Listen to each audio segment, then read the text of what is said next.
بسم الله الرحمن الرحيم. إن الله وملائكته يصلون على النبي يا أيها الذين آمنوا صلوا وسلموا تسليما اللهم صل على محمد وعلى آل محمد كما صليت على إبراهيم وعلى آل إبراهيم إنك حميد مجيد اللهم بارك على محمد وعلى آل محمد كما باركت على إبراهيم وعلى آل إبراهيم إنك حميد مجيد الله أكبر كبيرا والحمد لله كثيرا وسبحان الله بكرة وأصيلا رب ارحمهما كما ربياني صغيرا اللهم إني أسألك الجنة الفردوس وأعوذ بك من النار السلام علیکم ورحمۃ اللہ وبرکاتہ۔ معزز سامعین، جیسا کہ ہم ہر دفعہ ایک نیا ٹاپک لے کے آپ تک آتے ہیں اور ہماری کوشش ہے کہ ایک نئے سلسلے کو لے کے آپ تک پیش کیا جائے جس سے آپ کو ایک مفید معلومات کا ذخیرہ حاصل ہو سکے اور اس ذخیرے کو آپ خود بھی سنیں اور اپنے دوست احباب اور رشتہ داروں کے ساتھ بھی شیئر کریں۔ اگر اب تک آپ نے ہمارے چینل کو سبسکرائب نہیں کیا تو برائے مہربانی آپ ہمارے چینل کو سبسکرائب کر لیں تاکہ ہر آنے والی نئی ویڈیو آپ تک بآسانی پہنچ سکے۔ معزز سامعین، آج کی ویڈیو میں ہم آپ کو بتائیں گے کہ اللہ کے نبی صلی اللہ علیہ وسلم کا زنا کے بارے میں کیا فرمان ہے اور زنا کرنے والے کے بارے کیا وعید ہے۔ تو معزز سامعین، نامحرم کی طرف دیکھنا، اس سے باتیں کرنا، اسے چھونا اور اس کی طرف چل کر جانا اور اس کے بارے میں آرزویں کرنا، ان سب کاموں کو زنا قرار دیتے ہوئے رسول اللہ صلی اللہ علیہ وسلم فرماتے ہیں فَالْعَيْنَانِ زِنَاهُمَا النَّظَرُ وَالْعُذُنَانِ زِنَاهُمَا اسْتِمَاعُ وَاللِّسَانُ زِنَاهُ الْكَلَامُ وَالْيَدُ زِنَاهَا الْبَطْشُ وَالرِّجَالُ زِنَاهَا الْخَطَأُ وَالْقَلْبُ يَحْوَى وَيَتَمَنَّى وَيُصَدِّقُ ذَلِكَ الْفَرْجُ وَيُكَذِّبُهُ۔ کتنی سخت وعید ہے اللہ کے نبی کی طرف سے۔ ترجمہ: آنکھوں کا زنا دیکھنا ہے اور کان کا زنا سننا ہے اور زبان کا زنا بولنا یعنی باتیں کرنا ہے اور ہاتھ کا زنا پکڑنا ہے اور پاؤں کا زنا چلنا ہے اور دل تمنا کرتا اور خواہش کرتا ہے اور شرمگاہ اس کی تصدیق یا تکذیب کرتی ہے۔ استغفر اللہ ربی من کل ذنب اتوب الیہ۔ صحیح مسلم حدیث نمبر 2657۔ اللہ تعالیٰ مجھے اور آپ کو اس طرح کی تمام بیہودہ چیزوں سے محفوظ فرمائے، آمین ثم آمین۔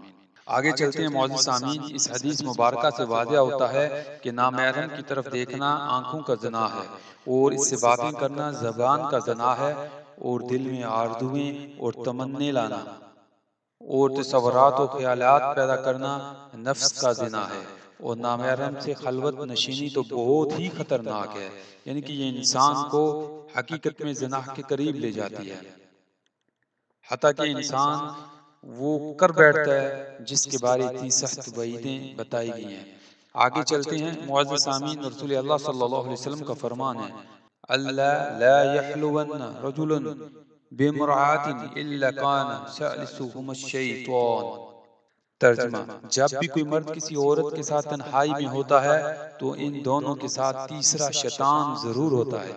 یہ حدیث جامعہ ترمذی 2165 ہے۔ البتہ زنا کی حد اس وقت لاگو ہوتی ہے جب دخول ہو جاتا ہے، جب کوئی چیز کسی دوسرے کے اندر انٹر ہو جاتی ہے، یعنی داخل ہونا، دخول ہو جاتا ہے۔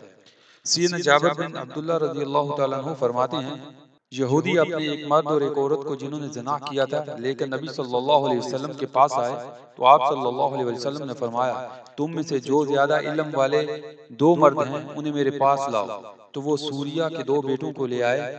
تو آپ صلی اللہ علیہ وسلم نے انہیں قسم دے کر پوچھا کہ تم دونوں ان دونوں زانیوں کے بارے میں تورات میں کیا حکم پاتے ہو؟ ان دونوں نے کہا ہمیں تورات میں یہ حکم ملتا ہے کہ جب چار آدمی گواہی دے دیں کہ انہوں نے مرد کے اعلی تناسل کو عورت کی شرمگاہ میں ایسے دیکھا ہے جیسے سرمچو سرما دانی میں داخل ہوتا ہے تو ان دونوں کو رجم کیا جائے گا۔ تو آپ صلی اللہ علیہ وسلم نے پوچھا پھر تمہیں ان دونوں کو رجم کرنے سے کیا چیز منع کرتی ہے؟ تو ان دونوں نے کہا ہماری سلطنت جا چکی، اس لیے ہم قتل کو ناپسند کرتے ہیں۔ تو رسول اللہ صلی اللہ علیہ وسلم گواہوں کو بلایا تو وہ 4 گواہ لے آئے، انہوں نے گواہی دی کہ انہوں نے اس آدمی کے ذکر اعلی تناسل کو اس عورت کی فرج یعنی شرمگاہ میں ایسے دیکھا ہے جیسے سرمچو سرما دانی میں ہو۔ تو رسول اللہ صلی اللہ علیہ وسلم نے ان دونوں کو رجم کرنے کا حکم دے دیا۔ سنن ابی داؤد حدیث نمبر 4452۔ تو معزز سامعین، اس سے معلوم ہوتا ہے کہ جب تک مرد کی شرمگاہ عورت کی شرمگاہ میں داخل نہ ہو اس وقت تک زنا شمار نہیں ہوتا اور زنا کی حد نہیں لگتی۔ یہ دونوں جنہیں رجم کیا گیا شادی شدہ تھے، شادی شدہ کی سزا رجم ہے اور غیر شادی شدہ زانی کی سزا 1 سال تک جلا وطنی اور 100 کوڑے ہیں۔ تو معزز سامعین، آج ہمیں اپنے ارد گرد نظر دورانی چاہیے کہ ہم لوگ ہمارے معاشرے کے اندر یہ زنا کس حد تک سرایت کر چکا ہے۔ اسی لیے نبی صلی اللہ علیہ وسلم کی جو سنت ہے وہ نکاح ہے۔ نکاح جو ہے وہ بے حد ضروری ہے۔ آج کے جو معاشرے کے اندر جس طرح ہماری جو نئی نسل پروان چڑھ رہی ہے اس کے لیے نکاح بے حد ضروری ہے، کیونکہ اللہ کے نبی نے 11 شادی کی اور یہ شریعت بتلائی، اور اللہ نے بھی ایک مسلمان کو 4 بیویاں رکھنے کا حکم دیا تاکہ ایک مسلمان گناہ کا ارتکاب نہ کرے۔ تو لہذا ہمیں چاہیے کہ زنا کو ختم کریں، نکاح کو عام کریں۔ آج جو ہم نے اپنی حد بندیاں یا اپنے لیے جو رکاوٹیں بنا لی ہیں، جہیز، بہت زیادہ لوگوں کو کھانے پہ بلانا، یہ کہیں بھی اسلام کا کوئی طریقہ طرز نہیں ہے۔ ہمیں اپنی آنے والی نسلوں کی طرف غور کرنا چاہیے، اپنے ان بچوں کی طرف دیکھنا چاہیے وہ جو بڑی جلدی سے پروان چڑھ رہے ہیں، اس سے پہلے کہ وہ کوئی گناہ کا ارتکاب کریں اور اس میں ہم بھی ملوث ہوں، کیونکہ جب تک والدین اپنے بچوں کے نکاح نہیں کریں گے، اور بچوں کی غلطی صرف بچوں کی نہیں ہے بلکہ والدین کے اوپر بھی ہے، تو لہذا ہمیں نکاح کو عام کرنا چاہیے، اور نبی صلی اللہ علیہ وسلم کی سنت کو اپناتے ہوئے ہمیں کوشش کرنی چاہیے کہ جتنی جلدی ہو، جب ہمارے بچے بالغ ہو جائیں ان کا جو جلدی نکاح کر دیں۔ اور نکاح کے لیے ضروری نہیں کہ ہم جہیز کے پیچھے پڑیں، دیکھیں یہ نکاح کرنا نبی صلی اللہ علیہ وسلم اور اس امت کے لیے بے حد ضروری ہے۔ آج جو معاملات الجھے ہوئے ہیں یا معاشرے کے اندر جو ہے اس طرح کے گناونے جرم ہو رہے ہیں، اس کی اصل وجہ ہے کہ والدین بچوں کے جوانی کے بعد بھی ان کے نکاح نہیں کرتے، کیونکہ لڑکی والوں کی طرف سے بے حد فرمائشیں ہیں اور لڑکے والے بھی لڑکی سے بے حد فرمائشیں کرتے ہیں، حالانکہ دین میں ایسی کوئی چیز نہیں ہے۔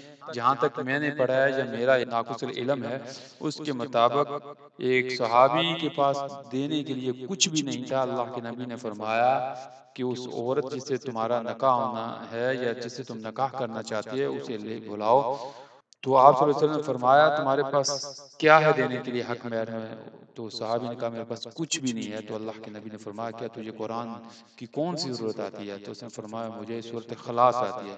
تو آپ یقین جانیں سورۃ اخلاص کی کتنی آیات ہیں، اور اس کے بدلے اللہ نے اس عورت سے پوچھا کیا تجھے حق مہر میں یہ سورۃ اخلاص قبول ہے؟ تو اس عورت نے قبول کر لیا اور ان دونوں کا نکاح ہو گیا۔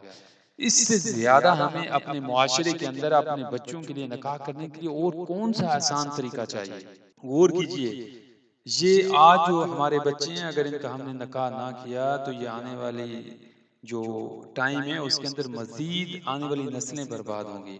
ہمیں اپنے بچوں کا خیال کرنا چاہیے، ان کی ہر چیز کے اوپر نظر رکھنی چاہیے، ان کو پہننے کے لیے اچھا دینا، کھانے کے لیے اچھا دینا، گھومنے کے لیے گاڑی دینا، رہنے کے لیے لیگزری مکان دینا ضروری نہیں ہے، ان کا اور بھی بہت سی چیزیں ہیں۔ یہ والدین کا حق ہے کہ اپنی اولاد کا نکاح کریں اور وقت کے اوپر کریں۔ آج ہم لوگ سوچتے ہیں ہمارا بچہ جوان ہوگا، اس کی نوکری لگے گی، اس کے بعد وہ ہمیں کما کے دے گا، پھر اس کی شادی کریں گے۔ نہیں، عربوں کے ہاں جب بچہ جوان ہو جاتا ہے تو اپنے بیٹے کی خود شادی کرتے ہیں، اس کا مکان علیحدہ کر دیتے ہیں۔ لیکن جو کلچر ہمیں ملا ہے یہ مغرب سے اور ہندوانہ کلچر ملا ہے، جس کی وجہ سے جوائنٹ فیملی میں یہ خرابیاں پیدا ہوتی ہیں، اور ایک بندہ کمانے والا اور 10 کھانے والے ہیں۔ بہت سے گھروں میں ایسے معاملات ہوتے ہیں کہ وہ جو کمانے والا ہے وہ کما رہا ہے اور گھر بھیج رہا ہے، اور اس کی عمر گزر جاتی ہے کہ اس کے اندر جو خواہشات ہیں مر جاتی ہیں۔ جوں جوں بچے کی ایج یا بچی کی ایج بڑھے گی اس کے اندر خواہشات ختم ہو جائیں گی، اور آج کے معاشرے میں ہر نوجوان یہی چاہتا ہے کہ اس کو جو لڑکی ملے اس کی ایج 18 سے 22 کے بیچ میں ہو۔ تو ایسا نہیں ہے، لڑکی کو بھی میچور ہونا چاہیے۔ اللہ تعالیٰ مجھے اور آپ کو دین سمجھنے اور اس پر عمل کرنے کی توفیق دے، اور زنا جیسی برائی سے بچنے کی توفیق عطا فرمائے۔ جزاکم اللہ خیر۔